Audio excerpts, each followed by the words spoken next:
this section we'll talk about Kierkegaard. He was a 19th century Danish philosopher. One of the cool things Kierkegaard taught us is this idea of a process of transformation that an individual can go through. And he thought this was a universal sort of process that anybody who really wants to live an enlightened life, they have to go through these 4 steps. The first step, he thinks, you start off and you feel like life is about what's going to bring me pleasure, what's going to bring me immediate joy, make me feel good. And so all your choices are about what do I like, what do I not like, and you just kind of immerse yourself in that and you run wild with that. He thinks eventually, if you keep pushing that far enough, you get tired of that and it loses its appeal. And then you start thinking in the second phase is about doing the right thing, doing the good thing. This is about being ethical. So now with every choice you're asking yourself, is this good? Is this bad? Is this right? Is this wrong? Not just for me, but for others, and maybe even in a universal sense. If you push that far enough, though, he says, even that eventually kind of wears itself out and it loses its appeal. Eventually you see that you don't know what's right. Nobody knows what's right. Everyone has different ideas, and if you look around the whole world, there's many different ideas, and if you go back in history, there's even more ideas. So who knows what's right? Who knows what's wrong? And then you go to the third phase of just kind of like, he called it annihilation in the face of God, and just sort of kind of giving up the ghost, so to speak, and just kind of sublimating your will and getting to a place of emptiness. Once you get to that place and you go through it authentically, you can get to the 4th phase, which is about taking a stand. This is about committing yourself to something tangible, something that you can give your life to in this world.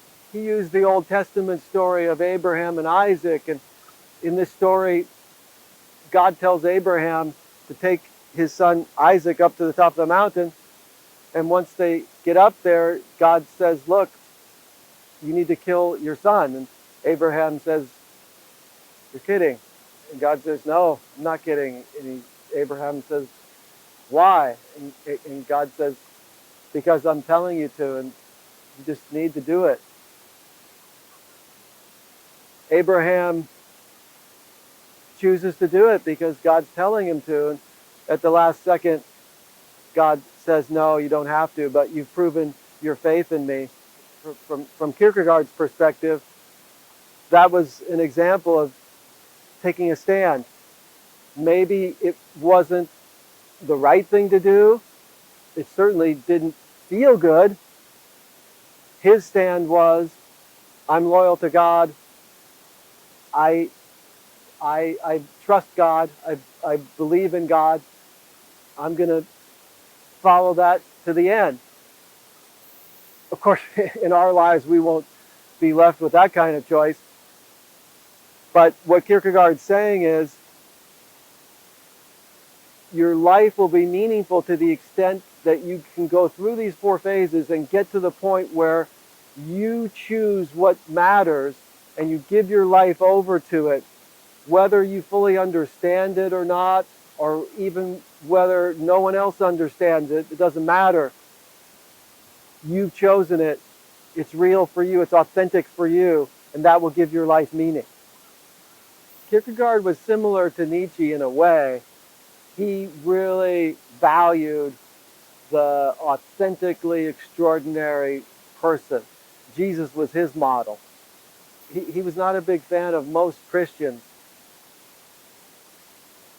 comfortable Christians. He was not into that. He didn't have much respect for them. What he loved about Jesus is Jesus was willing to give his life for what he believed in. And his apostles, many of them gave their lives for what they believed in. That was powerful to him, and he thought that that was worthy of respect. He didn't think very kindly of people who want to play the quote Christian game, but they're not willing to give their life to it. They're not willing to be truly devoted to it. So that is something for all of us to consider, whatever our faith is. The only caution I can think of for Kierkegaard is just that he was a Christian philosopher, and that's wonderful for him. That's powerful. What if you're not a Christian, though? What if you're an atheist? What if you believe in some different God? What if you believe in many gods? Then what? He seemed to think that the Christian God was the only answer to a meaningful existence. The more universal issue there is just having absolute certainty in one perspective. It cuts off a lot of humanity. It cuts off a lot of potential for a lot of people. Something to think about.